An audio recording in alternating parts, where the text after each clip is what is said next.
Hi friends, this is doctor Harikumar. ప్రతి పండుగకు, ప్రతి సెలబ్రేషన్కు ఒక ముఖ్య కారణం ఉంది. ముఖ్యంగా తెలుగు నాట జరుపుకునేటువంటి 3 రోజుల పండుగ అయినటువంటి భోగి, సంక్రాంతి, కనుమ, ఈ పండుగలో దాగి ఉన్నటువంటి పరిపూర్ణ వ్యక్తిత్వ వికాసం గురించి ఈ రోజు మనం తెలుసుకునే ప్రయత్నం చేద్దాం. భోగి నాడు ముఖ్యంగా భోగి మంటల్లో పాత వస్తువులను తగలబెడతాం. మనలో ఏదైతే చెత్త ఉందో అనవసరంగా వాడకుండా అలానే దాచుకున్నటువంటి ఆ విషయాలన్నింటినీ అగ్ని చేత దగ్ధం కాబడతాయి అనేటువంటి దానికి సింబాలిక్ గా భోగి పండుగ ఉంది. సంక్రాంతి అంటే సమ్ టోటల్ ఆఫ్ క్రాంతి, సృజనాత్మకమైనటువంటి, అలాగే ఆ పరిపూర్ణమైనటువంటి ఆ క్రాంతి అనేటువంటిది మన జీవితంలోకి ఎప్పుడైతే వస్తుందో సంతృప్తి వస్తుంది అని చెప్తుంది సంక్రాంతి. ఇక కనుమ రోజు మనం మనదైనటువంటి ఆ సంతృప్తి, ఆనందాన్ని పంచుకోవడం వల్ల అది ఎంతో పెంచబడుతుంది అన్న ఈ 3 విషయాలు భోగి రోజు పాత విషయాలను దగ్ధం చేయడం, మనలో ఉన్నటువంటి ఆ క్రాంతిని మనం సంక్రాంతి నాడు చక్కగా గుర్తెరగడం, తెలుసుకోవడం, అలాగే తెలుసుకున్న దాన్ని, అనుభవించిన దాన్ని, ఆనందిస్తున్న దాన్ని కనుమ రోజు అందరితో పంచుకోవడం.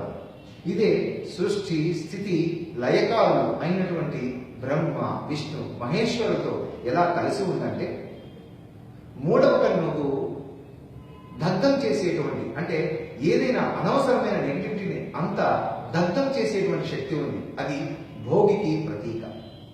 సంక్రాంతి అనేటువంటిది మనలో ఉన్నటువంటి ఆ క్రాంతి, ఆ లైట్ అనేటువంటిది నారాయణ తత్వం, నరాంగ సాయన, అంటే శరీరంలో ప్రవహిస్తున్నటువంటి ఈ దేహం అనే దేవాలయంలో ఉన్న ఆ దేహితత్వం, ఆత్మతత్వం, నారాయణత్వాన్ని తెలుసుకున్నప్పుడే అప్పుడే క్రాంతి అని అర్థం.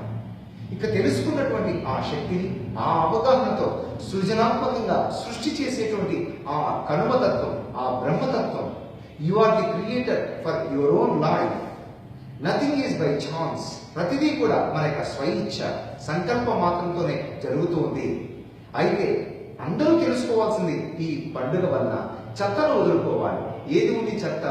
చెత్త విషయాలు, చెత్త మాటలు, అంతవరకు పోగు చేసుకున్నటువంటి అనవసరమైనటువంటి సంపద, వృధాగా అలానే మూలుగుతున్న విషయాలు, మనకు ఉపయోగపడకుండా, పక్క వాళ్ళకు పంచకుండా ఏవైతే మన జీవితంలో ఉన్నాయో వాటన్నిటినీ కూడా అనవసరమైన దాన్ని వదులుకుంటే, భోగి మంటల్లో మనం దాన్ని దహించేస్తే, ఆ ఈశ్వరతత్వాన్ని మనం ప్రదర్శిస్తే, ఇక నారాయణతత్వం, ఆ క్రాంతిని పెంచేటువంటి మనలో ఉన్నటువంటి ఆ సంతృప్తి, అంతే కదా, సంతృప్తి కలిగినటువంటి వాడే ఇతరులకు సంతృప్తికరమైన, ఆనందకరమైన దాన్ని పంచగలుగుతాడు.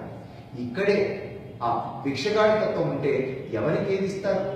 అది కావాలి, ఇది కావాలి అని యాచించేటువంటి తత్వం కాకుండా ఏది ఇవ్వాలి, నా ద్వారా గొప్ప విషయం ఏది పంచబడాలి, అది మనకు ఈ సంక్రాంతి రోజు అర్థమవుతుంది.